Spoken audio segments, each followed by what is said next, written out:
Hello there everyone and welcome to a quick fire magic review. That's a series where we take a product that's worth less than $20 and we review it in around 5 minutes. Today we're looking at The Twins by John Morton. Let's roll the intro and get straight into the review.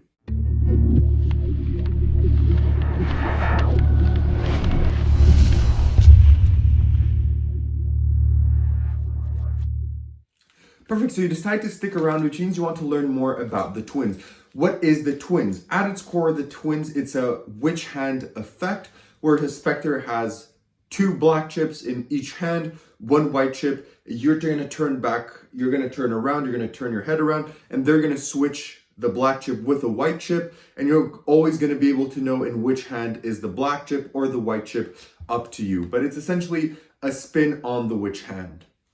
So where do you buy this? How much does it cost? And what do you get? So this costs $13.50. It's available pretty much at any magic shop. And what you get is this. You're going to get this envelope.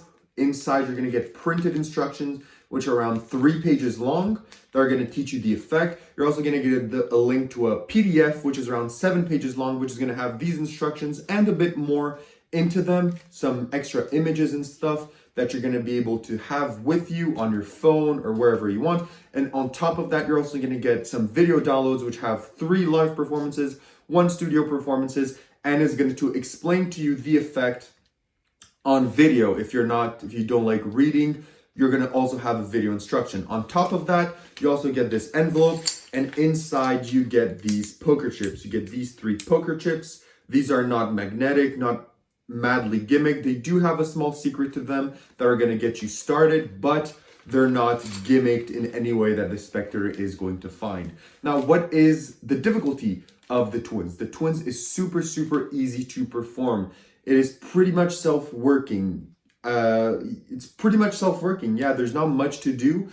It's pretty much like I say beginner level. I wouldn't say it's anything more than beginner level. You just have to find an interesting presentation to it. On top of that, the difficulty is also something that I want to kind of interject in about, is that this is not only done with poker chips. You can literally do this impromptu in a coffee shop with sugar packets, with borrowed bills, with sauce packets, with anything you want, as long as 2 of the objects are similar. So that's the only criteria, is 2 of the objects have to be similar and the rest can be different. Or if you want to do this to a crowd of like 6 people, you'll have 6 objects that are similar and 1 object that is different, and then you'll have 1 spectator switch it out and you'll know who the intruder is every time. I did just want to interject this in this category because it's probably the fastest category to go through because it is pretty much self-working. So I just wanted to interject this point into the effect, is that this is not just done with poker chips. You can adapt this to anything you want. Now let's talk about practicality. Is this practical? Yes. If you want to do the poker chip one, you just have to carry around your poker chips. You place those in your pocket and you're going to be good to go. But the beauty of this routine is that this is pretty much impromptu. As I mentioned, you can do this with sugar packets, sauce packets, bills, billets. You can pretty much do it with anything that fits the bill of how the trick works. You'll know when you buy it, but as long as the things that you're using fit the description that is needed for this effect to work, you can do this pretty much impromptu. So practicality wise, A1.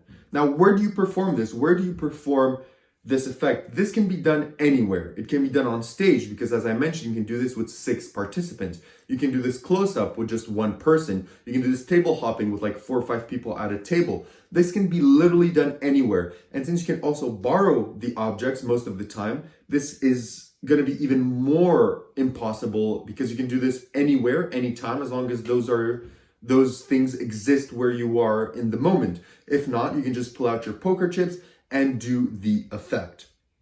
So where to perform is pretty much everywhere.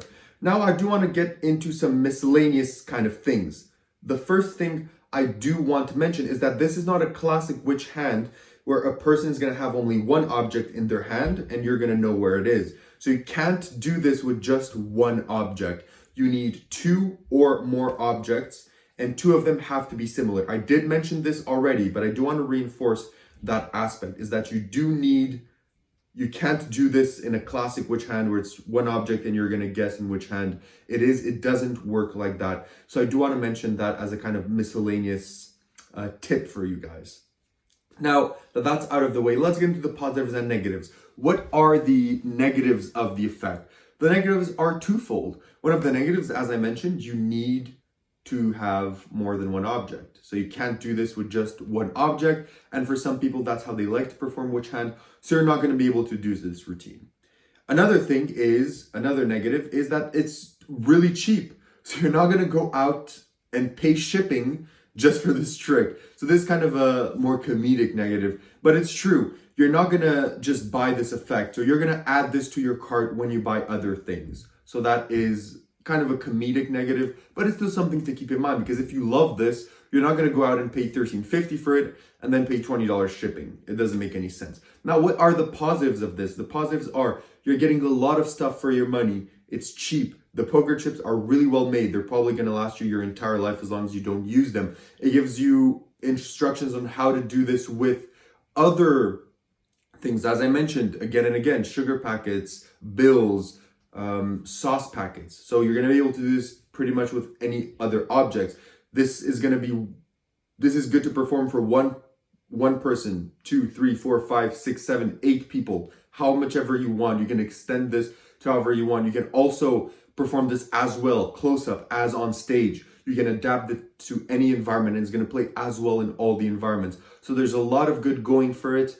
And I do think this is a really good product. So what is my verdict? Do I recommend this? I do recommend this. So if you're going to purchase something, I do highly recommend that you add this to your cart in your next purchase, because even if you know the method, it's going to reinvigorate it for you and you're going to have some fun with it. And I do think that you can't go wrong with the price and the product. So it gets my high regard. What is my verdict on it? What do I give it on 10?